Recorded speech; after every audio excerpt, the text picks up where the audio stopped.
ಇಂದಿನ ಭಾಗವತರಲ್ಲಿ ನಾವು ಅಧ್ಯಯನದ ಕೊರತೆಯನ್ನ ಕಾಣ್ತಾ ಇದ್ದೇವೆ.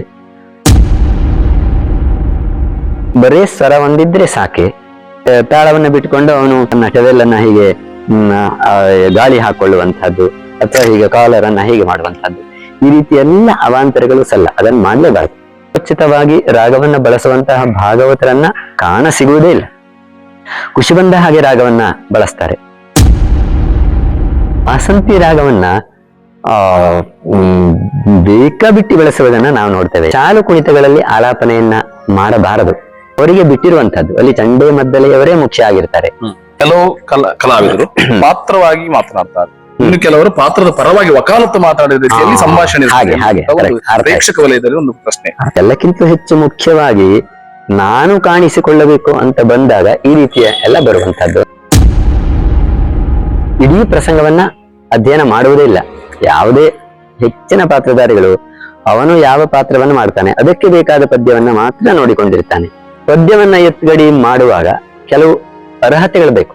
ಇದು ಇಲ್ಲದೆ ಹೋದ್ರೆ ಫೇಲ್ ಆಗುತ್ತೆ. ಅಂದ್ರೆ ತಾನೂ ಫೇಲ್ ಆಗೋದ್ರೊಂದಿಗೆ ಹಿಮ್ಮೇಳದ ದಾರಿಯನ್ನ ಅವನು ತಪ್ಪಿಸಿದ ಹಾಗೆ, ಅವರ ಮರ್ಯಾದೆಯನ್ನ ಅವನು ಕಳೆದ ಹಾಗೆ. ಈಗ ನಾನು ನೋಡಿದ ಹಾಗೆ ಪ್ರಾರಂಭದ ಲಯವನ್ನ ಕೊನೆಯವರಿಗೆ ಕಾಯ್ದುಕೊಳ್ತಾ ಇಲ್ಲ. ಹೆಚ್ಚಿನ ಭಾಗವತರುಗಳು ಎತ್ತುವ ಲಯ ಒಂದಾದ್ರೆ ಆಮೇಲೆ ಆ ಪದ್ಯಗಳು ಮುಗಿಯುವ ಲಯ ಮತ್ತೊಂದಾಗು.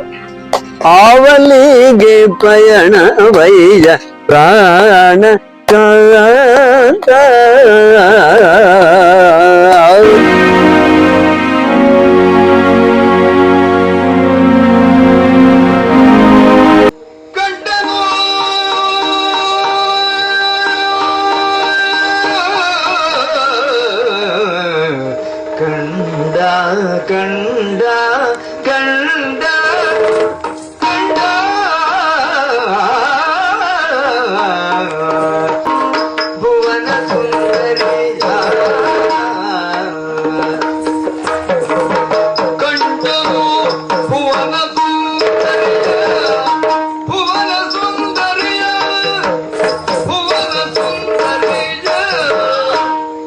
ಪ್ರಿಯ ವೀಕ್ಷಕರು, ಇಂದಿನ ಸಂಚಿಕೆಯಲ್ಲಿ ಯಕ್ಷಗಾನ ಪ್ರಪಂಚದ ಮೇರು ಭಾಗವತರಾಗಿ, ಯಕ್ಷಗಾನ ಪ್ರಸಂಗಕರ್ತರಾಗಿ, ಯಕ್ಷಗಾನಕ್ಕೆ ಸಂಬಂಧಿತ ಅನೇಕ ಲೇಖನಗಳನ್ನ ಬರೆಯುತ್ತ ಯಕ್ಷಗಾನದ ಕುರಿತಾಗಿ ಸುದೀರ್ಘವಾದ 40 ವರ್ಷಗಳ ಸೇವೆಯೊಂದಿಗೆ ನಮ್ಮೊಂದಿಗಿರ್ತಾರೆ. ಈ ಕಾರ್ಯಕ್ರಮದಲ್ಲಿ ನಿಮ್ಮೆಲ್ಲರ ನೆಚ್ಚಿನ ಹಿರಿಯ ಭಾಗವತರೆನಿಸಿದಂತ ಶ್ರೀ ವಿದ್ವಾನ್ ಗಣಪತಿ ಭಟ್ ಯಲ್ಲಾಪುರ ಅವರನ್ನ ನಮ್ಮ ಈ ಒಡ್ಡೋಲಗ ಕಾರ್ಯಕ್ರಮಕ್ಕೆ ಆತ್ಮೀಯವಾಗಿ ಸ್ವಾಗತಿಸ್ತೇನೆ.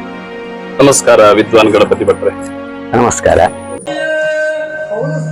ಕೊಟ್ಟೆನೆನ್ನೆಯ ರಾಜಧಾನಿಯ ತುಷ್ಟನಾಗುತ್ತ ಘರಸಿ ಕಡುಗು, ತುಷ್ಟನಾಗುತ್ತ ಹರಸಿ ಕಡುಗೆನ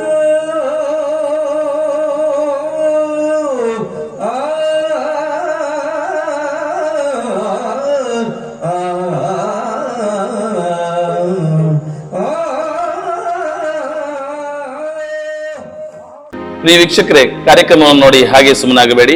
ನಮ್ಮ ಕಲಾಜೀವಿ ಯೂಟ್ಯೂಬ್ ಚಾನಲ್ ಅನ್ನ ಸಬ್ಸ್ಕ್ರೈಬ್ ಮಾಡಿ, ಶೇರ್ ಮಾಡಿ, ನಮ್ಮನ್ನ ಪ್ರೋತ್ಸಾಹಿಸಿ.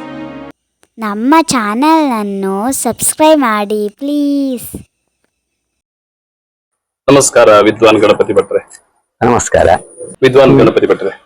ಕಾರ್ಯಕ್ರಮದ ಆರಂಭವನ್ನ ತಮ್ಮ ಸುಶ್ರಾವ್ಯವಾದಂತ ಗಣಪತಿ ಸ್ತುತಿಯೊಂದಿಗೆ ಆರಂಭಿಸೋಣ. ಹಾಗಾಗಿ ಒಂದು ಗಣಪತಿ ಸ್ತುತಿಯನ್ನ. ಆಗಲಿ, ಖಂಡಿತ. ವಿಘ್ನಧ್ವಾಂತ ನಿವಾರಣೈಕ ತರಣಿ ವಿಘ್ನಾಟವಿ ಹವ್ಯವಾಟ ವಿಘ್ನೋ ವ್ಯಾಳಕುಲೋ ಪ್ರಮತ್ತ ಗರುಡ ವಿಘ್ನೇಬ ಪಂಚನನ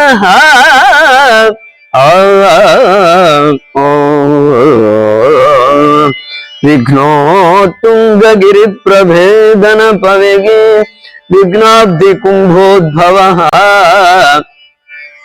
ವಿಘ್ನಗೌಗ ಘನ ಪ್ರಚಂಡ ಪವನೋ ವಿಘ್ನೇಶ್ವರ ಪಾತುಮಾ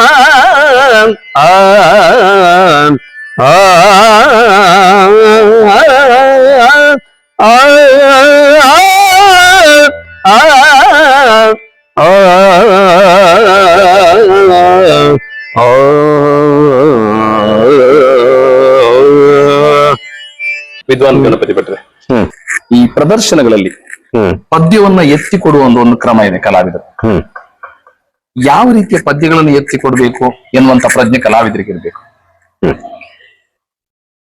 ಈಗ ಮುಖ್ಯವಾಗಿ ಅನೇಕ ಕಲಾವಿದರಲ್ಲಿ ಏನು ಕಲ್ಪನೆ ಇದೆ ಅಂದ್ರೆ, ಅವರು ಇಡೀ ಪ್ರಸಂಗವನ್ನ ಅಧ್ಯಯನ ಮಾಡುವುದೇ ಇಲ್ಲ. ಯಾವುದೇ ಹೆಚ್ಚಿನ ಪಾತ್ರಧಾರಿಗಳು ಅವನು ಯಾವ ಪಾತ್ರವನ್ನು ಮಾಡ್ತಾನೆ ಅದಕ್ಕೆ ಬೇಕಾದ ಪದ್ಯವನ್ನ ಮಾತ್ರ ನೋಡಿಕೊಂಡಿರ್ತಾನೆ. ಆದ್ರೆ ನಿಜವಾಗಿ ಒಂದು ಚಿಕ್ಕ ಪಾತ್ರವಾದ್ರೂ ಅವನು ಇಡೀ ಪ್ರಸಂಗವನ್ನ ನೋಡ್ಕೊಳ್ಬೇಕು. ಅಂದ್ರೆ ಈಗ ಸಂಭಾಷಣೆ ಮಾಡ್ಬೇಕಾದ್ರೆ ಈ ಎದುರು ಪಾತ್ರಧಾರಿಯ ಪದ್ಯಗಳು ಏನು, ಆ ಪದ್ಯದ ಅರ್ಥ ಏನು, ಇವನು ಅದಕ್ಕೆ ಉತ್ತರ ಕೊಡ್ಬೇಕಲ್ಲ. ಇಡೀ ಪ್ರಸಂಗದ ಜ್ಞಾನ ಇರಬೇಕು ಒಂದು, ಇದು ಬಹಳ ಮುಖ್ಯವಾಗಿರುವಂತಹ ಅಂಶ. ಇನ್ನೊಂದು, ಆ ಪದ್ಯಗಳನ್ನ ಹೇಗೆ ಎತ್ತುಗಡಿ ಮಾಡಬೇಕು ಅನ್ನೋದು, ಎತ್ತುಗಡಿ ಮಾಡಬೇಕೇ ಬೇಡವೇ, ಇದು ಬಹಳ ಮುಖ್ಯವಾಗಿರುವಂತಹ ಅಂಶ. ಪದ್ಯವನ್ನ ಎತ್ತುಗಡಿ ಮಾಡುವಾಗ ಕೆಲವು ಅರ್ಹತೆಗಳು ಬೇಕು. ಮುಖ್ಯವಾಗಿ ಒಂದು ನಿಖರವಾಗಿರುವಂತಹ ತಾಳಲಯ ಜ್ಞಾನ, ಇನ್ನೊಂದು ಮಟ್ಟುಗಳ ಜ್ಞಾನ, ಇನ್ನೊಂದು ಶ್ರುತಿ ಜ್ಞಾನ. ಇದು ಮೂರು ಇರಲೇಬೇಕು. ಅಷ್ಟು ಇದ್ರೆ ಮಾತ್ರ ಒಬ್ಬ ಪಾತ್ರಧಾರಿ ಪದ್ಯಗಳನ್ನ ಎತ್ತಬೇಕು. ಇನ್ನೊಂದು ವೇಗ, ನಡೆ. ಈಗ ಆ ಪದ್ಯದ ಭಾವ ಯಾವುದು, ಆ ಪದ್ಯದ ಭಾವಕ್ಕೆ ಸರಿಯಾಗಿ ಪದ್ಯವನ್ನ ಎತ್ತುಗಡಿ ಮಾಡ್ಲಿಕ್ಕೆ ಗೊತ್ತಿದ್ರೆ ಅಡ್ಡಿಲ್ಲ. ಈಗ ವಿಳಂಬ ನಡೆ, ಮಧ್ಯಮ ನಡೆ, ತ್ವರಿತ ನಡೆ ಅಂತ ಮೂರು ನಡೆಗಳಿದೆ. ಈಗ ವೀರರಸಕ್ಕೆ ಯಾವ ನಡೆ ಅದು ಅವನು ತಿಳ್ಕೊಂಡಿರ್ಬೇಕು. ಆ ಪಾತ್ರಕ್ಕೆ ಯಾವ ನಡೆ ಅದು ಬಹಳ ಮುಖ್ಯ ಆಗುತ್ತೆ. ಈ ಪಾತ್ರಕ್ಕೆ ಯಾವ ಪದ್ಯದಲ್ಲಿ ಯಾವ ವೇಗದಲ್ಲಿ ತಾನು ಪದ್ಯವನ್ನ ಎತ್ತಬೇಕು. ಉದಾಹರಣೆಗೆ ಎಲ್ಲವೂ ಪಾರ್ಥ ಕೇಳು, ಇದು ಸರಿಯಾದಂತಹ ವೇಗ. ಎಲ್ಲವೂ ಪಾರ್ಥ ಕೇಳು, ಈ ವೇಗ ಸಲ್ಲ, ಇದು ಬಹಳ ನಿಧಾನ ಆಯ್ತು.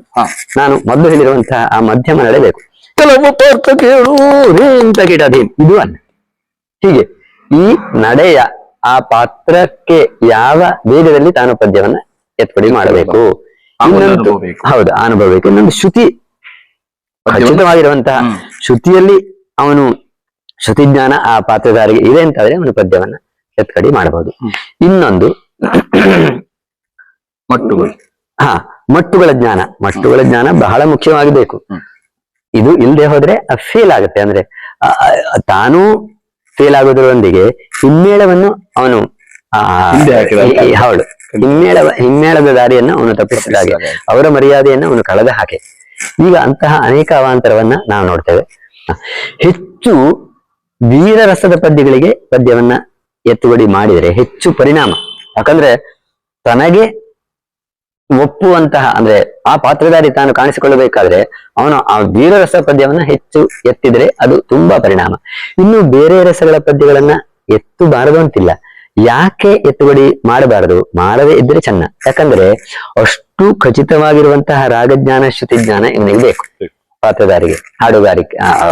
ಹಾಡುಗಾರಿಕೆಯನ್ನ ಮಾಡಿದ ಅನುಭವ, ಕೇವಲ ಹಾಡುಗಾರಿಕೆಯ ಮಾಡಿದ ಅನುಭವ ಸಾಲದು, ಆ ಭಾವರಸಗಳ ಜ್ಞಾನ ಬೇಕು.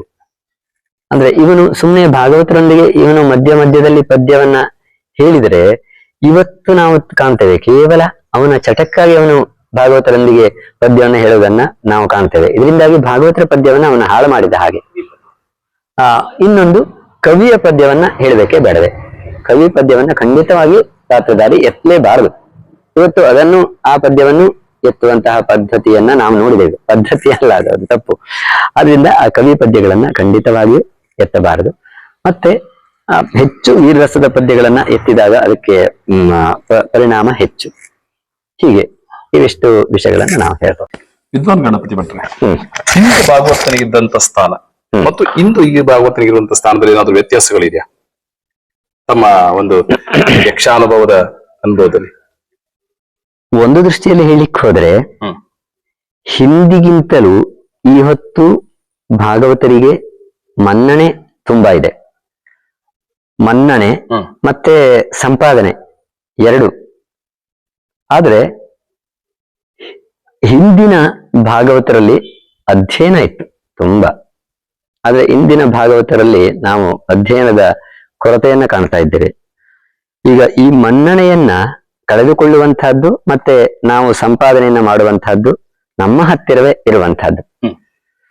ನಮ್ಮ ಮನಸ್ಥಿತಿ, ನಮ್ಮ ಸಂಸ್ಕಾರ ಸಂಸ್ಕಾರ ಅಂದಾಕ್ಷಣ ಬಹಳ ಮುಖ್ಯವಾದಂತಹ ಶಬ್ದ ಇದು. ಬಹುಶಃ ನಮ್ಮಲ್ಲಿ ಸಂಸ್ಕಾರಗಳ ಕೊರತೆ ಇದ್ದಾಗ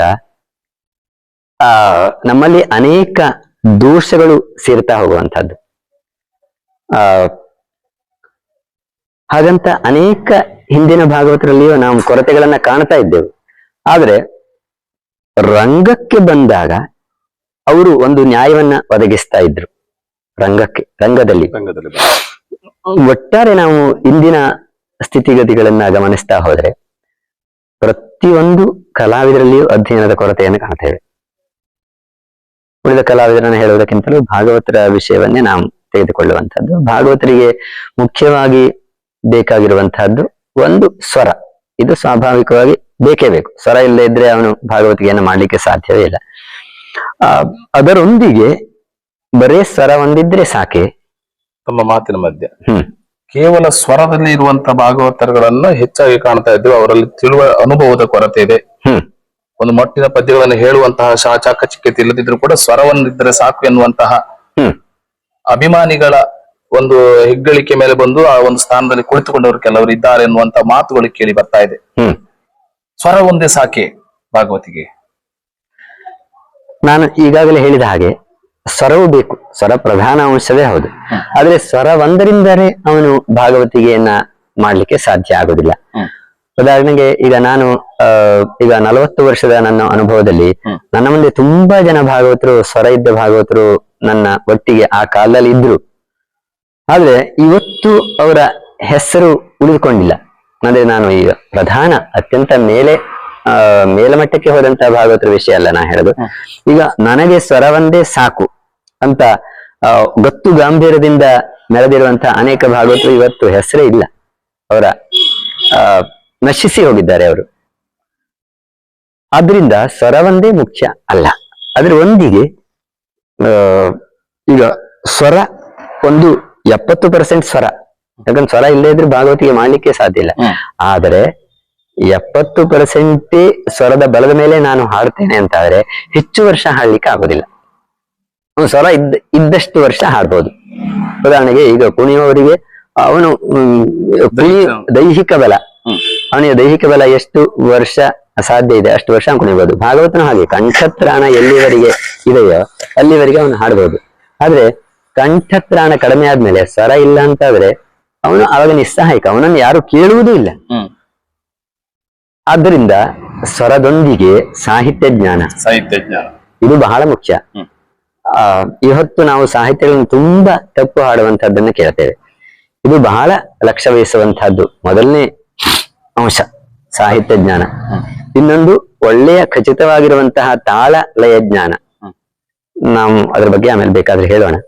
ಈಗ ತಾಳಗಳ ಖಚಿತವಾಗಿ ಹಾಕುವಂತಹದ್ದು ಅಂದ್ರೆ ಘಾತವನ್ನ ತೋರಿಸುವಂತಹದ್ದು. ಇವತ್ತು ನಾವು ಭಾಗವತರ ಪದ್ಯಗಳಲ್ಲಿ ಘಾತವನ್ನ ಕಾಣುವುದೇ ಇಲ್ಲ. ಪದ್ಯಗಳಲ್ಲಿ ಈಗ ತದ್ಧೀಂ ಧೀಂ ಮಿತ್ತ ಧೀಂ ತದ್ಧೀಂ ಧೀಂ ಮಿತ್ತ ಧೀಂ, ಹೀಗೆ ಇಷ್ಟು ಸ್ಪಷ್ಟವಾಗಿ ತಾಳವನ್ನ ಹಾಕುವಂತಹದ್ದು ಹಾಕ್ಬೇಕು.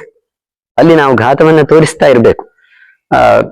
ಇನ್ನೊಂದು, ಇವತ್ತು ನಾವು ಅನೇಕ ಭಾಗವತರುಗಳು ಪದ್ಯವನ್ನ ಹೇಳುವಾಗ ತಾಳವನ್ನ ಹಾಕದೆ ಸುಮ್ಮನೆ ಪದ್ಯವನ್ನ ಹೇಳಿಕೊಂಡು ಹೋಗೋದನ್ನ ನಾನು ನೋಡಿದ್ದೇನೆ. ಹಾಗಾದ್ರೆ ಇವನಿಗೆ ಹೊಣೆಗಾರಿಕೆ ಇಲ್ಲವ? ಚಂಡೆ ಮದ್ಲೆಯವರು ಮಾತ್ರ ನುಡಿಸಿದ್ರೆ ಸಾಕ? ಇಲ್ಲ, ತಾಳವನ್ನ ನಾವು ಬಿಡ್ಲೇಬಾರದು. ಕೈಯಲ್ಲಿ ನಮ್ಮ ತಾಳ ಅದು ನಮಗೆ ನಾವು ಹೋಗುವಂತಹ ದಾರಿ ತೋರಿಸುವಂತಹ ಒಂದು ಮುಖ್ಯವಾಗಿರುವಂತಹ ಮಾರ್ಗ ತಾಳ. ಅದನ್ನ ನಾವು ಬಿಡ್ಲೇಬಾರದು. ಎಂತಹ ಸಂದರ್ಭದಲ್ಲಿ ತಾಳವನ್ನ ಹಿಡ್ಕೊಂಡಿರುವಂತಹದ್ದು. ಮತ್ತೆ ಉದಾಸೀನ ಅಂದ್ರೆ ಯಾವುದೋ ನಾನು ನೋಡಿದ್ದೇನೆ. ಈಗ ತಾಳವನ್ನ ಬಿಟ್ಟುಕೊಂಡು ಅವನು ಹೀಗೆ ತನ್ನ ಟವೆಲನ್ನ ಹೀಗೆ ಗಾಳಿ ಹಾಕೊಳ್ಳುವಂತಹದ್ದು ಅಥವಾ ಹೀಗೆ ಕಾಲರ್ ಅನ್ನ ಹೀಗೆ ಮಾಡುವಂತಹದ್ದು, ಈ ರೀತಿ ಎಲ್ಲ ಅವಾಂತರಗಳು ಸಲ್ಲ. ಅದನ್ನ ಮಾಡ್ಲೇಬಾರದು. ಅದಕ್ಕೆ ಆ ರೀತಿ ಮಾಡಿದ್ರೆ ನಾವು ರಂಗ ದೇವತೆಗೆ ಅಪಚಾರ ಮಾಡಿದಂತೆ. ಅದರಿಂದ ಆ ಪವಿತ್ರ ಭಾವನೆ ನಮ್ಮಲ್ಲಿರ್ಬೇಕು. ನಾನು ಸಂಸ್ಕಾರ ಅಂತ ಆ ವಿಷಯ ಹೇಳಿದೆ. ಇದೆಲ್ಲ ನಮ್ಮ ಸಂಸ್ಕಾರಕ್ಕೆ ಸಂಬಂಧಪಟ್ಟಿರುವಂತಹದ್ದು. ಇನ್ನೊಂದು ಭಾವನೆ ಅಂದ್ರೆ ಯಾವ ಆ ಪಾತ್ರಗಳಲ್ಲಿ ಇರುವಂತಹ ಭಾವ ಯಾವುದು, ಇದನ್ನ ಅರಿತುಕೊಂಡು ಹಾಡುವಂತಹದ್ದು. ಮತ್ತೆ ಇನ್ನೊಂದು ರಸಗಳು, ನವರಸಗಳು. ಇವತ್ತು ನಾವು ನೋಡ್ತೇವೆ ನವರಸೋಚಿತವಾಗಿ ರಾಗವನ್ನ ಬಳಸುವಂತಹ ಭಾಗವತರನ್ನ ಕಾಣ ಸಿಗುವುದೇ ಇಲ್ಲ. ಖುಷಿ ಬಂದ ಹಾಗೆ ರಾಗವನ್ನ ಬಳಸ್ತಾರೆ. ಉದಾಹರಣೆಗೆ ಈಗ ಈಗ ಅದು ಯಾವುದೋ ಒಂದು ವಾಸಂತಿ, ಆ ವಾಸಂತಿ ರಾಗವನ್ನ ಬೇಕಾಬಿಟ್ಟಿ ಬಳಸುವುದನ್ನ ನಾವು ನೋಡ್ತೇವೆ. ಎಲ್ಲಾ ಭಾವಕ್ಕೂ ವಾಸಂತಿ ರಾಗದಲ್ಲಿ ಇರುವಂತಹ ಭಾವ ಯಾವುದು, ಅದು ನಿಜವಾಗಿಯೂ ಹೆಚ್ಚಿನ ಭಾಗವತರಿಗೆ ಗೊತ್ತಿಲ್ಲ. ತರರಿರರ ತರರ ತರರಿರರ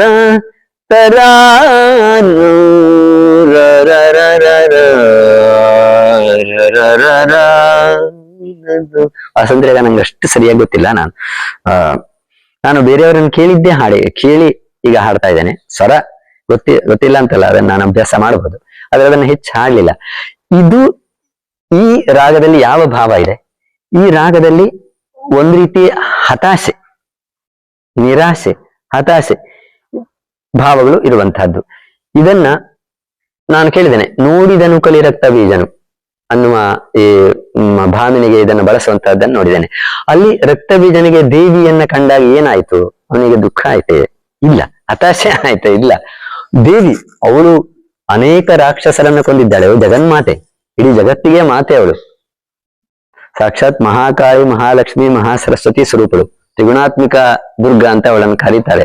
ಇಡೀ ಆದಿಶಕ್ತಿ ಅವಳೇ ಮೊದಲು ಹುಟ್ಟಿರುವಂತಹದ್ದು, ಅದಕ್ಕೆ ಆದಿಶಕ್ತಿ ಅಂತ ಅವಳನ್ನು ಕರೀತಾರೆ. ಅಂತಹ ದುರ್ಗೆಯನ್ನ ನೋಡಿದಾಗ ಅವನಿಗೆ ಏನಾಗುತ್ತೆ? ಅವನಿಗೆ ಅನೇಕ ಭಾವಗಳು ಒಡಮೂಡುವಂಥದ್ದು. ಒಂದು ಅವನಲ್ಲಿ ಭಕ್ತಿ, ಇನ್ನೊಂದು ಸಂತೋಷ, ಇನ್ನೊಂದು ಅದ್ಭುತ ರಸ, ಇನ್ನೊಂದು ಭಯಾನಕ ರಸ, ಇನ್ನೊಂದು ಸಂತೋಷ, ಇನ್ನೊಂದು ಭಕ್ತಿ, ಶಾಂತ. ಅಯ್ಯೋ, ಇಂಥವಳನ್ನ ನಮ್ಮ ದೊರೆ ಶುಂಭ ಬಯಸ್ತಾ ಇದ್ದಾನಲ್ಲ ಅನ್ನುವ ಅಸಹಾಯಕತೆ. ಹೀಗೆ ಇಷ್ಟು ರಸಗಳು ತುಂಬಿರುವಂತಹ ಒಂದು ಅದ್ಭುತವಾಗಿರುವಂತಹ ಒಂದು ಭಾಮಿನಿಗೆ ವಾಸಂತಿ ಅಂತ ರಾಗವನ್ನು ಬಳಸಿದ್ರೆ ಎಷ್ಟು ಸಮಂಜಸ. ಹಾಗಾದ್ರೆ ಯಾವ ರಾಗವನ್ನು ಬಳಸಬೇಕು? ಮೋಹನ ಆಗ್ಬೋದು. ಆಮೇಲೆ ಮೋಹನ, ಆರಭಿ, ಆಮೇಲೆ ಸಾವೇರಿ, ಇಂತಹ ಅನೇಕ ರಾಗಗಳನ್ನ ಬಳಸ್ಬೋದು. ಅಂದ್ರೆ ಅಲ್ಲಿ ಬರುವಂತಹದ್ದು ಒಂದು ಅದ್ಭುತ ರಸ, ಶಾಂತ ರಸ, ಈ ರೀತಿಯಾಗಿರುವಂತಹ ರಸ. ನಾ ಹೇಳಿದೆ 5 ರಸಗಳನ್ನು ಹೇಳಿದೆ. ಇಷ್ಟು ಭಾವವನ್ನ ಪ್ರಕಟ ಮಾಡುವಂತಹ ರಸಕ್ಕೆ ಒಪ್ಪುವಂತಹ ರಾಗವನ್ನು ಬಳಸಬೇಕು. ಈ ರೀತಿಯಾಗಿ ಹೌದು, ಭಾಗವತರು ಇಷ್ಟು ಒಂದು ಸಾಧನೆಯನ್ನ, ಅಭ್ಯಾಸವನ್ನ ಮಾಡಿದರೆ ನಿಜವಾಗಿ ಮಾಡಲೇಬೇಕಾಗಿರುವಂತಹದ್ದು. ನಾನು ಹೇಳಿದಾಗೆ ಒಂದು ರಾಗಜ್ಞಾನ, ಭಾವಜ್ಞಾನ, ರಸೋಚಿತವಾಗಿರುವಂತಹ ರಸಜ್ಞಾನ, ಹೀಗೆ ಇಷ್ಟು ಜ್ಞಾನವನ್ನ ಭಾಗವತ ಚೆನ್ನಾಗಿ ಅಭ್ಯಾಸವನ್ನು ಮಾಡಬೇಕು. ಮತ್ತೊಂದು ಉದಾಹರಣೆ ಕೊಡುವುದಿದ್ರೆ, ಈಗ ಕಂಡಳಾಗ ಮಾರಜನಕ, ಇದನ್ನ ನಾವು ತುಂಬಾ ನೋಡ್ತೇವೆ, ಕೇಳ್ತೇವೆ. ಎಲ್ಲಾ ಭಾಗವತರುಗಳು ಈಗ ಅದನ್ನ ಶಿವರಂಜನಿ ರಾಗದಲ್ಲಿ ಹಾಡ್ತಾರೆ. ನಾನು ಅನೇಕ ಭಾಗವತರ 12 ಭಾಗವತರ ಹತ್ರ ಈ ವಿಷಯವನ್ನು ಹೇಳಿದೆ. ಅದು ಕರುಣಾರಸದ ರಾಗ. ನೀವು ಶೃಂಗಾರ ರಸಕ್ಕೆ ಕರುಣಾರಸದ ರಾಗವನ್ನ ಹೇಗೆ ಬಳಸ್ತೀರಿ ಅನ್ನೋದನ್ನ ಕೇಳಿದ್ದೇನೆ ನಾನು. ಈಗ ಶೃಂಗಾರ ರಸಕ್ಕೆ ಕರುಣಾರಸ ಹೇಗೆ ಒಪ್ಪುವಂತಹದ್ದು? ಸಾಧ್ಯವೇ ಇಲ್ಲ. ಅದರಿಂದ ಅಲ್ಲಿ ಆ ರಸಕ್ಕೆ ಯಾವ ರಾಗ ಒಪ್ಪುವಂತಹದ್ದು ಅದನ್ನ ಬಳಸಬೇಕಾಗಿರುವಂತಹದ್ದು ನ್ಯಾಯ. ಅದನ್ನ ಬಳಸಲೇಬೇಕು. ಭಾಗವತರ ಕೆಲವು ಆಲಾಪಗಳು ತಾಳಕ್ಕೂ ಮಿತಿ ಇದೆ ಎನ್ನುವಂಥದ್ದೆಲ್ಲ ಇದೆ. ಆ ಕುರಿತು ಆಲಾಪದ ಒಂದು ಹೋಗ ಹೇಗಿರ್ಬೇಕಂತ. ಒಳ್ಳೆಯ ಪ್ರಶ್ನೆ ನೀವು ಕೇಳಿರುವಂತಹದ್ದು. ಆಲಾಪನೆ ಹೇಗೆ ಇರಬೇಕು? ಆಲಾಪನೆ ಅಂದ್ರೆ ಈಗ ಆಲಾಪನೆಯನ್ನ ಮಾಡುವಾಗ ಮುಖ್ಯವಾಗಿ ಇದು ಯಾವ ರಸ, ಯಾವ ಭಾವದ ಪದ್ಯ ಅನ್ನುವುದು ಬಹಳ ಮುಖ್ಯ ಆಗಿರುವಂತಹದ್ದು. ಇದನ್ನು ನೋಡಿಕೊಂಡು ನಾವು ಆಲಾಪನೆಯನ್ನು ಮಾಡುವಂತಹದ್ದು. ಈಗ ಆಲಾಪನೆ ಸಾಮಾನ್ಯ ಭಾಮಿನಿ, ವಾರ್ಧಿಕ, ಈ 2 ಛಂದಸ್ಸಿಗೆ ಆಲಾಪನೆ ಬೇಕು. ಆದ್ರೆ ಎಷ್ಟು ಬೇಕು, ಎಷ್ಟು ಔಚಿತ್ಯ ಅನ್ನುವುದು ಬಹಳ ಮುಖ್ಯ. ನಾನೀಗ ಬೇಕಾ ನಿಮ್ಗೆ ಒಂದು ಹಾಡಿ ತೋರಿಸ್ತೇನೆ, ಎಷ್ಟು ಆಲಾಪನೆ ಮಾಡಬೇಕು. ಇದರೊಂದಿಗೆ ಸಾಹಿತ್ಯವನ್ನ ಹೇಗೆ ಹೇಳಬೇಕು ಅನ್ನುವುದನ್ನು ನಾನು ಹೇಳ್ತೇನೆ. ಇವತ್ತು ಹೆಚ್ಚಿನ ಭಾಗವತರುಗಳಲ್ಲಿ ಛಂದಸ್ಸು ಗೊತ್ತೇ ಆಗುವುದಿಲ್ಲ, ಛಂದಸ್ಸು ಅರ್ಥವೇ ಆಗುವುದಿಲ್ಲ. ಇದು ವಾರ್ತಿಕ ಛಂದಸ್ಸು, ಇದು ಭಾಮಿನಿ ಛಂದಸ್ಸು, ಇದು ಕಂದ ಪದ್ಯವು, ಇದು ಆರ್ಯಾಸವಾಯಿಯೋ, ಇದು ಪರಿವರ್ತನೆ. ಹೀಗೆ ಈ ರೀತಿಯಾಗಿರುವಂತಹ ಛಂದಸ್ಸು ಗೊತ್ತಾಗುವ ಹಾಗೆ ನಾವು ಹಾಡಬೇಕಾಗತ್ತೆ. ಇವತ್ತು ನಾವು ಅದು ಕಳೆದು ಹೋಗ್ತಾ ಇದೆ. ಈಗ ಪದ್ಯಗಳಲ್ಲಿ ಛಂದಸ್ಸು ಉಂಟೋ ಇಲ್ವೋ ಅಂತಲೇ ನಮಗೆ ಅನುಮಾನ ಬರುವಂತಹ ಒಂದು ಸಂದರ್ಭ ಒಳಗಿದೆ. ಅದರಿಂದ ಇದನ್ನ ನಾನು ಹೇಗೆ ಹಾಡ್ಬೇಕು ಅನ್ನೋದು ಹಾಡಿ ತೋರಿಸ್ತೇನೆ ನಿಮ್ಗೆ. ಈಗ ಒಂದು ಭಾಮಿನಿ.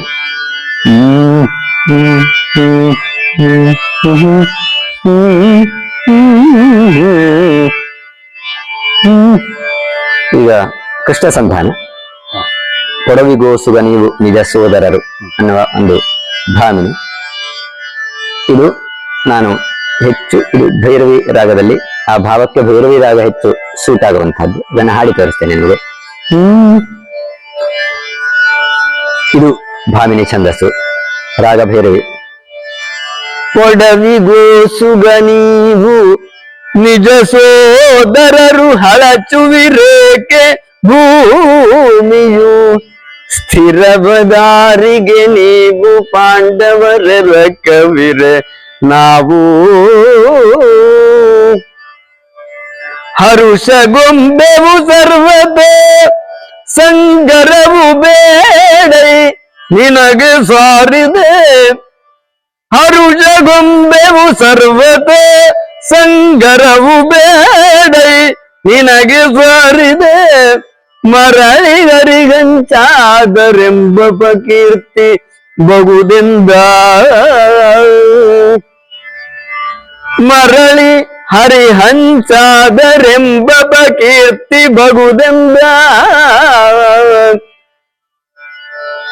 ಈಗ ಆಲಾಪನೆ. ಆ ಆ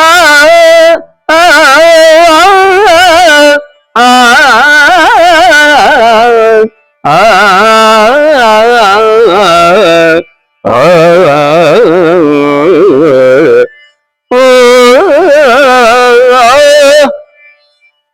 ಹೀಗೆ ಈಗ ನಾವು ಇದು ಭಾಮಿನಿ ಛಂದಸ್ಸು.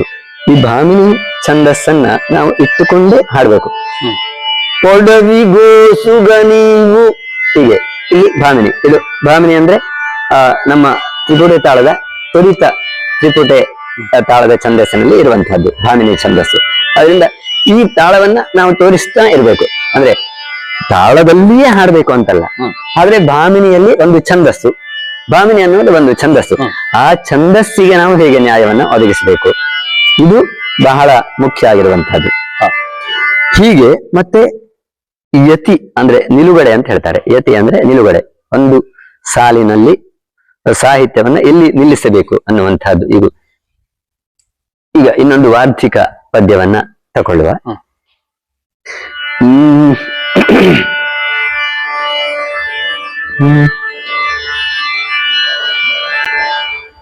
ಎಲೆ ಕಾಲ ಪುರುಷ ಕೇಳಿ ವಸುಂಧರೆಯು ನರ ನಿಲಯವಿದನಾಶ್ರಯಿಸಿ ದುರುಳರನು ಸದೆ ಬಡಿದೆ.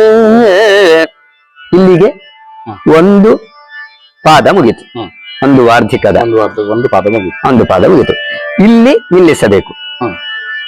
ಎಲೆ ಕಾಲ ಪುರುಷ ಕೇಳಿ ವಸುಂಧರೆಯು ನರ ನಿಲಯವಿದನಾಶ್ರಯಿಸಿ ದುರುಳರನು ಸದೆ ಬಡಿದೆ. ಆಮೇಲೆ ನೆಲೆಗೊಂಡ ಪರಿಸರದ ಸಂಸ್ಕಾರವೆಂದನೆ ಸೆರೆ ಬಿಡಿದುದೇನೆಂಬೆನು. ಮತ್ತೊಂದು ಬಾರಿ ಹೇಳ್ಬೋದು, ಎರಡು ಬಾರಿ ಹೇಳ್ಬಾರದು ಅಂತೇನಿಲ್ಲ. ನೆಲೆಗೊಂಡ ಪರಿಸರದ ಸಂಸ್ಕಾರವೆನ್ನನೆ ಸೆರೆ ಬಿಡಿದುದೇನೆಂಬೆನು.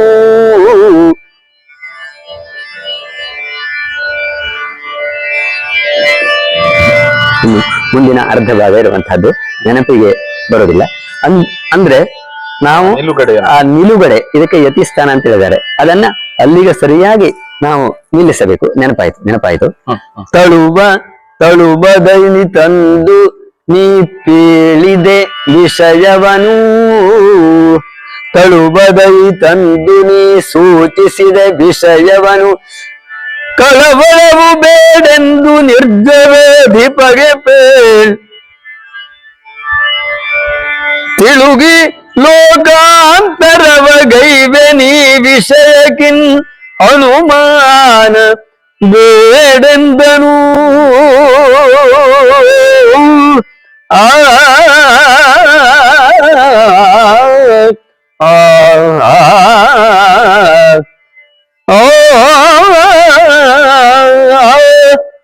ಹೀಗೆ ಅಂದ್ರೆ ಈ ರೀತಿಯಾಗಿ ಹೆಚ್ಚು ವಿಸ್ತಾರಗಳು ಇಲ್ಲದೆ, ಹಾಗಂತ ವಿಸ್ತಾರವನ್ನ ಮಾಡಬಾರದು ಅಂತಿಲ್ಲ. ಅಂತ ಭಾವಗಳ ಪದ್ಯಗಳಿಗೆ ವಿಸ್ತಾರವನ್ನ ಮಾಡಬೇಕು. ಆದ್ರೆ ನಾವು ಮಾಡಿದಂತಹ ವಿಸ್ತಾರ ಅದು ಆ ಭಾವಕ್ಕೆ ಧಕ್ಕೆ ಆಗಬಾರದು. ಉದಾಹರಣೆಗೆ ತುಂಬಾ ಆಲಾಪನೆ ಮಾಡುವಂತಹದ್ದು, ಇವರು ಹಾಗೆ ಹೇಳಿದರು.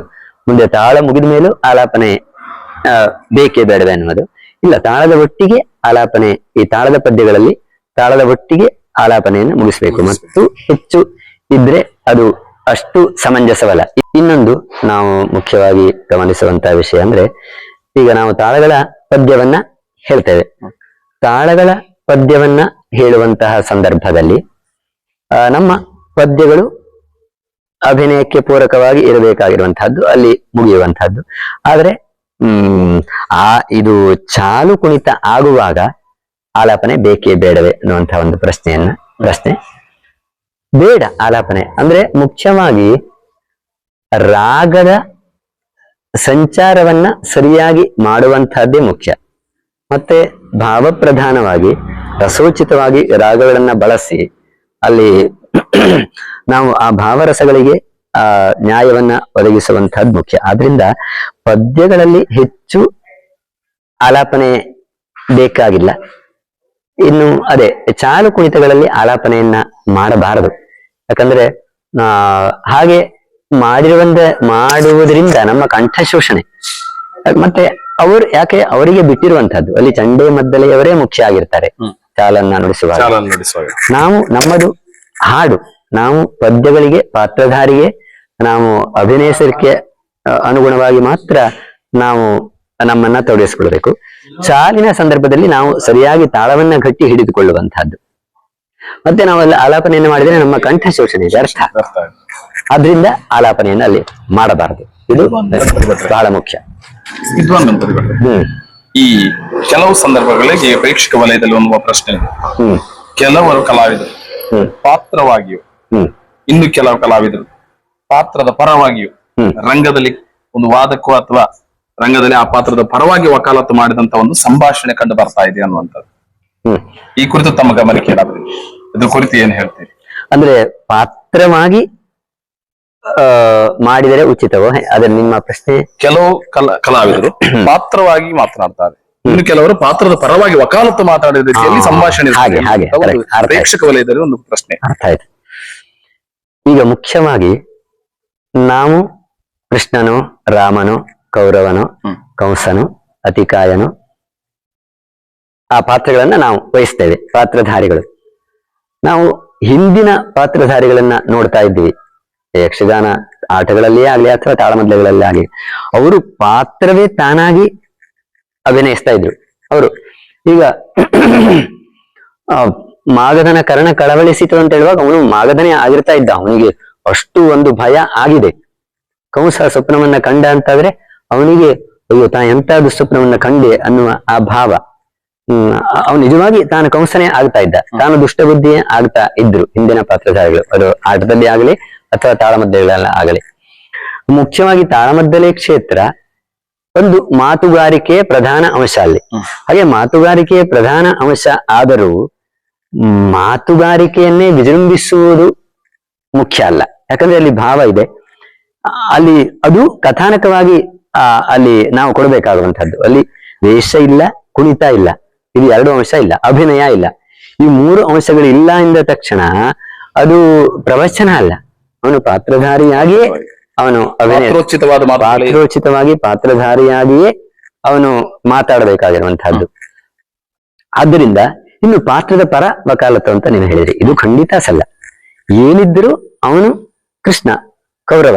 ಈ ನೆಲೆಯಲ್ಲಿ ಎಲ್ಲಕ್ಕಿಂತ ಹೆಚ್ಚು ಮುಖ್ಯವಾಗಿ ನಾನು ಕಾಣಿಸಿಕೊಳ್ಳಬೇಕು ಅಂತ ಬಂದಾಗ ಈ ರೀತಿಯ ಎಲ್ಲ ಬರುವಂತಹದ್ದು. ಅಂದ್ರೆ ನನಗೆ ಎಲ್ಲಾ ವಿಷಯಗಳು ಗೊತ್ತಿದೆ ಅಂತ ನಾನು ರಂಗದಲ್ಲಿ ಆಗುತ್ತಿದ್ದ ವಿಷಯಗಳನ್ನ ಹೇಳಲಿಕ್ಕೆ ಹೋದ್ರೆ ಈ ರೀತಿಯಾದಂತಹ ಅವಾಂತರಗಳು ಆಗುವಂತಹದ್ದು. ಅದಕ್ಕಿಂತಲೂ ಆ ಪಾತ್ರಕ್ಕೆ, ಆ ಪ್ರಸಂಗಕ್ಕೆ ಯಾವ ವಿಷಯ ಬೇಕು, ಆ ಭಾವಕ್ಕೆ ಯಾವ ವಿಷಯ ಬೇಕು, ಇಷ್ಟು ಹೇಳಿದ್ರೆ ಸಾಕು. ಆ ಪಾತ್ರದ ಪರವಾಗಿರುವಂತಹ ವಕಾಲತ್ತು ಖಂಡಿತ ಸಲ್ಲ.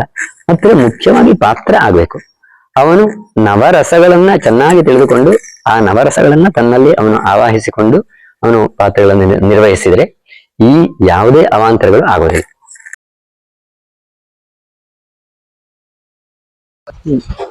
ಒಳ್ಳೆಯ ಪ್ರಶ್ನೆ. ತಾಳಗಳ ಬಗ್ಗೆ ನಾನು ಒಂದಷ್ಟು ವಿವರವನ್ನ ಹಿಂದಿನ ಪ್ರಶ್ನೆಯಲ್ಲಿ ಕೊಟ್ಟಿದ್ದೆ. ಈಗ ಮತ್ತೆ ಅದರ ಬಗ್ಗೆ ಒಂದು ಸ್ವಲ್ಪ ವಿವೇಚಿಸೋಣ. ಮುಖ್ಯವಾಗಿ ತಾಳ ಅಂದರೆ ಏನು? ಕಾಲಕ್ರಿಯಾಮಾನಂ ಅಂತೇಳಿ, ಅಂದ್ರೆ ಕಾಲವನ್ನ ಅಳೆಯುವ ಸಾಧನಕ್ಕೆ ತಾಳ ಅಂತ ಹೇಳ್ತಾರೆ. ಕಾಲವನ್ನ ಅಳೆಯುವುದು ಅಂದ್ರೆ ಹೇಗೆ? ಈಗ ಉದಾಹರಣೆಗೆ ತದ್ಧೀಂ ಧೀಂ ಇತ್ತ ಧೀಂ ತದ್ಧೀಂ ಧೀಂ ಇತ್ತ ಧೀಂ, ಇದು ಏಕತಾಳ. ಇಲ್ಲಿ ಎಷ್ಟು ಅಕ್ಷರ ಕಾಲ? 1 2 3 4, 1 2 3 4 ಹೀಗೆ ತಾಳಗಳು ನಡೆಯುತ್ತಾ ಹೋಗುತ್ತದೆ. ಇಲ್ಲಿ 1 ರಿಂದ 2ಕ್ಕೆ, 2 ರಿಂದ 3ಕ್ಕೆ, 3 ರಿಂದ 4ಕ್ಕೆ ಇರುವ ಸಮಾನವಾಗಿರುವಂತಹ ಅಂತರಕ್ಕೆ ತಾಳ ಅಂತ ಕರಿತೇವೆ ನಾವು. ಅಂದ್ರೆ ಅಲ್ಲಿ 1 ರಿಂದ 2ಕ್ಕೆ ಇರುವಂತಹ ಆ ಅಂತರ ಅಂದ್ರೆ ಸಮಯ, ಅದು ವ್ಯತ್ಯಾಸ ಆಗಬಾರ್ದು, ಅದು ಹೆಚ್ಚು ಆಗಬಾರ್ದು, ಕಡಿಮೆನೂ ಆಗಬಾರ್ದು. ಇದಕ್ಕೆ ತಾಳ ಅಂತ ಹೇಳ್ತೇವೆ. ಆದ್ದರಿಂದ ಮುಖ್ಯವಾಗಿ ನಾವು ಯಾವ ಲಯದಲ್ಲಿ ನಾವು ತಾಳವನ್ನ ಪ್ರಾರಂಭ ಮಾಡ್ತೇವೆ, ಅದೇ ಲಯವನ್ನ ನಾವು ಇಡೀ ಪದ್ಯಕ್ಕೆ ಕಾದುಕೊಂಡು ಹೋಗಬೇಕಾಗಿರುವಂತಹದ್ದು ನ್ಯಾಯ. ಉದಾಹರಣೆಗೆ ನಾವೀಗ ರೂಪಕ ತಾಳದಿಂದ ಏಕತಾಳಕ್ಕೆ, ಏಕತಾಳದಿಂದ ಕೋರೆ ತಾಳಕ್ಕೆ ಹೋಗುವ ಒಂದು ಪದ್ಯ ಅಂತ ಇಟ್ಕೊಳ್ಳುವ. ಯಾವುದೇ ತಾಳವೇ ಆಗಲಿ, ನಮ್ಮಲ್ಲಿ ತಾಳ ಮಾಲಿಕೆ ಇದೆ. ರೂಪಕದಿಂದ ಏಕಕ್ಕೆ, ಏಕದಿಂದ ಕೋರೆಗೆ, ಅಷ್ಟದಿಂದ ಏಕಕ್ಕೆ, ಆಮೇಲೆ ಏಕದಿಂದ ಕೋರೆಗೆ, ಹೀಗೆಲ್ಲ ಬೇರೆ ಬೇರೆ ರೀತಿಯ ತಾಳ ಮಾಲಿಕೆ ನಮ್ಮ ಯಕ್ಷಗಾನದಲ್ಲಿ ಇರುವಂತಹದ್ದು. ನಾವು ಈಗ ಉದಾಹರಣೆಗೆ ನಾನು ಒಂದು ಪದ್ಯವನ್ನ ಬೇಕಾದ್ರೆ ಹೇಳಿ ತೋರಿಸ್ತೇನೆ. ಅಂದ್ರೆ ನಾವು ಯಾವ ಲಯದಲ್ಲಿ ನಾವು ಆ ಪದ್ಯವನ್ನ ಪ್ರಾರಂಭ ಮಾಡಿದ್ದೇವೆಯೋ ಅದೇ ಲಯದಲ್ಲಿ ಎಲ್ಲಾ ತಾಳಗಳಲ್ಲಿ ಅದೇ ಲಯವನ್ನ ನಾವು ಕಾದುಕೊಂಡು ಹೋಗಬೇಕಾಗಿರುವಂತಹದ್ದು ನಿಜವಾಗಿ ನ್ಯಾಯ. ನಾವು ಹಾಗೆ ನಡೆದುಕೊಳ್ಳಬೇಕು. ನಾನು ಬೇಕಾದ್ರೆ ಒಂದು ಪದ್ಯವನ್ನು ಹೇಳಿ ತೋರಿಸ್ತೇನೆ ನಿಮಗೆ. ಅವನಿಗೆ ಪಯಣವಯ್ಯ ಪ್ರಾಣಕಾಂತ ರಾಜಕ್ಷಿಗಿಂದು ಪೋಪುದಲ್ಲಿ ಪ್ರಾಣಕಾಂತ ತದ್ದಿತ್ತಾಂ ತಿನದೀಂ ತಿನದೀಂ ತಿನದೀಂ ತೈತತಾಂ ತಾಂ ತೃಪ್ತದಿನ ಚಂದನವ ಅಡರಿಕೊಂಡು ಪ್ರಾಣಕಾಂತ ಬಲು ಚಂದದಿಂದ ಹೊರಟಿರಲ್ಲಿ ಪ್ರಾಣಕಾಂತ ಎಂದಿನಂದವಲ್ಲವೆಂದು ಪ್ರಾಣಕಾಂತ ಸುಮಹಾತಿಶಯ ಸುಗುಣವಂತ ಪ್ರಾಣಕಾಂತ ಆವಲಿಗೆ ಪಯಣವಯ್ಯ ಪ್ರಾಣಕಾಂತ.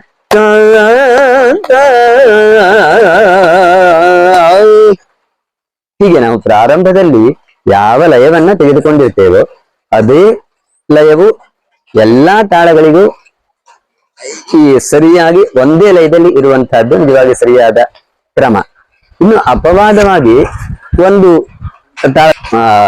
ಅಪವಾದವನ್ನ ತೋರಿಸಬಹುದು. ಅಂದ್ರೆ ಅಲ್ಲಿ ಪ್ರಾರಂಭದಲ್ಲಿ ನಿಧಾನವಾಗಿ ಪದ್ಯವನ್ನ ಪ್ರಾರಂಭ ಮಾಡಿ ಆಮೇಲೆ ಅದು ತ್ವರಿತ ನಡೆಗೆ ಹೋಗುವಂತಹದ್ದು ಒಂದು ತಾಳ. ಅದು ಯಾವುದು ಅಂದ್ರೆ ತ್ವರಿತ ಅಷ್ಟದಲ್ಲಿ ನಾವು ತತ್ತೈ ಅಂತ ಹೇಳ್ತೇವೆ. ಅಂದ್ರೆ ವೀರರಸಲ್ಲಿ ತತ್ತೈ ಪದ್ಯವನ್ನ ಹೇಳುವಾಗ ಅದು ಪ್ರಾರಂಭದಲ್ಲಿ ನಿಧಾನವಾಗಿಯೇ ಇರುವಂತಹದ್ದು. ಆದ್ರೆ ಕೊನೆಗೆ ಪದ್ಯ ಪ್ರಾರಂಭ ಆದ್ಮೇಲೆ ಅಲ್ಲಿ ತ್ವರಿತ ನಡೆಗೆ ಹೋಗುವುದನ್ನ ನಾವು ನೋಡ್ತೇವೆ. ಯಾಕಂದ್ರೆ ಇದು ಸೂಕ್ತ, ಅದು ಹಾಗೆ ಮಾಡ್ಬೇಕು. ಇಲ್ಲಾದ್ರೆ ನಾನು ಹೇಳಿ ತೋರಿಸ್ತೇನೆ. ಬಾಲಕನೇ ಕೇಳು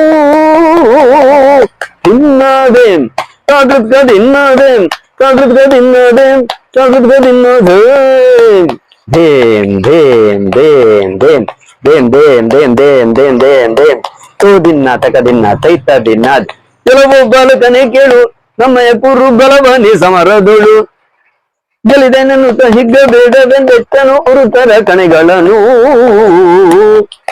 ತೈತ ದಿನ್ನ ದಿನ್ನ ಧೇಮ್. ಇದು ಒಂದೇ ತರದಲ್ಲಿ ನಾವು ಈ ವ್ಯತ್ಯಾಸವನ್ನ ಕಾಣ್ತೇವೆ. ಆದ್ರಿಂದ ಸಾಮಾನ್ಯವಾಗಿ ನಾವು ಎತ್ತಿಕೊಂಡ ಲಯದಲ್ಲಿಯೇ ಅದೇ ವೇಗದಲ್ಲಿಯೇ ಉಳಿದ ಎಲ್ಲಾ ತಾಳದ ಪದ್ಯಗಳನ್ನು ಮುಗಿಸುವುದು ಸೂಕ್ತ. ಈಗ ನಾನು ನೋಡಿದ ಹಾಗೆ ಈ ಪ್ರಾರಂಭದ ಲಯವನ್ನ ಕೊನೆಯವರಿಗೆ ಕಾಯ್ದುಕೊಳ್ತಾ ಇಲ್ಲ. ಹೆಚ್ಚಿನ ಭಾಗವತರುಗಳು ಎತ್ತುವ ಲಯ ಒಂದಾದ್ರೆ ಆಮೇಲೆ ಆ ಪದ್ಯಗಳು ಮುಗಿಯುವ ಲಯ ಆಗುವಂತಹದ್ದನ್ನ ನಾವು ನೋಡ್ತೇವೆ. ಇದಕ್ಕೆ ಕಾರಣ ಕೇವಲ ಭಾಗವತರೊಬ್ಬರೇ ಅಂತ ಹೇಳಲಿಕ್ಕಾಗುವುದಿಲ್ಲ. ಅದಕ್ಕೆ ಚಂಡ್ಲೆ ಮದ್ಲೆಯವರು ಕಾರಣ ಆಗಿರ್ತಾರೆ, ಕೆಲವು ಬಾರಿ ವೇಷಧಾರಿಗಳು ಕಾರಣ ಆಗಿರ್ತಾರೆ. ಅಂದ್ರೆ ಒಟ್ಟಾರೆ ಎಲ್ಲರಿಗೂ ಖಚಿತವಾಗಿರುವಂತಹ ತಾಳಲಯದ ಹಿಡಿತ ಇದ್ದರೆ ಮಾತ್ರ ನಾವು ಸರಿಯಾಗಿ ಪದ್ಯವನ್ನ ತೆಗೆದುಕೊಂಡು ಹೋಗಬಹುದು, ಆ ನಡೆಯನ್ನ ಅನುಸರಿಸಬಹುದು. ಆದ್ರಿಂದ ಇವತ್ತು ನಾವು ನೋಡ್ತಾ ಇರುವಂತಹದ್ದು ಅದೇ ಎತ್ತಿದ ಯಾವ ಲಯದಲ್ಲಿ ನಾವು ಎತ್ತಿರ್ತೇವೆಯೋ ಆ ಲಯದಲ್ಲಿ ಪದ್ಯಗಳು ಇರುವುದೇ ಹೋದಂತಹದ್ದನ್ನ ನಾವು ಹೆಚ್ಚು ನೋಡ್ತೇವೆ. ಆದ್ರೆ ಮುಂದೆ ಹೀಗಾಗಬಾರದು. ಇದಕ್ಕೆ ಕಾರಣ ಅಭ್ಯಾಸದ ಕೊರತೆ. ಖಚಿತವಾಗಿರುವಂತಹ ತಾಳಲಯಗಳ ಹಿಡಿತವನ್ನ ಭಾಗವತರಂತೂ ಸಾಧಿಸಲೇಬೇಕು. ಮುಖ್ಯವಾಗಿ ಚಂಡೆ ಮದ್ದಲೆಯವರು ಹಾಗೂ ವೇಷಧಾರಿಗಳು ಎಲ್ಲರಿಗೂ ಖಚಿತವಾಗಿರುವಂತಹ ತಾಳಲಯ ಜ್ಞಾನ ಇದ್ದರೆ, ಮಟ್ಟುಗಳ ಜ್ಞಾನ ಇದ್ದರೆ ಈ ರೀತಿಯ ತೊಂದರೆಗಳು ಆಗುವುದಿಲ್ಲ. ಆದ್ರಿಂದ ಇನ್ನು ಮುಂದಾದರೂ ನಾವು ಮಾಡುವಂತಹ, ಅದು ಭಾಗವತರೇ ಆಗಲಿ, ಚಂಡೆ ಮದ್ಲೆಯವರೇ ಆಗಲಿ, ವೇಷಧಾರಿಗಳೇ ಆಗಲಿ, ಖಚಿತವಾಗಿರುವಂತಹ ಲಯವನ್ನ ಸಿದ್ಧಿಸಿಕೊಂಡ್ರೆ ಆಗ ಈ ರೀತಿಯಾಗಿ ನಾವು ಮೂಡುವಂತಹ ಸಂದರ್ಭ ಬರುವುದಿಲ್ಲ. ಇನ್ನು ಮುಂದಾದ್ರೂ ಇಂತಹ ಒಂದು ತಪ್ಪುಗಳನ್ನ ತಿದ್ದಿಕೊಳ್ಳಬೇಕು ಅನ್ನುವುದು ನನ್ನ ಆಸೆ. ಮದನ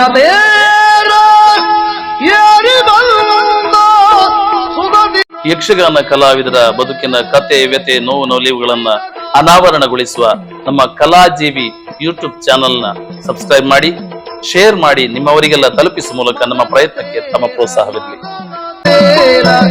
ಮದನ ತೇರನೇರಿ ಬಂದ ಸುಧತೆ ಪ್ರಣಯಕ್ಕೆ, ಮದನ ತೇರನೇರಿ ಬಂದ ಸುಧತಿ ಪ್ರಣಯಕ್ಕೆ, ಸುಧತಿ ಪ್ರಣಯಕ್ಕೆ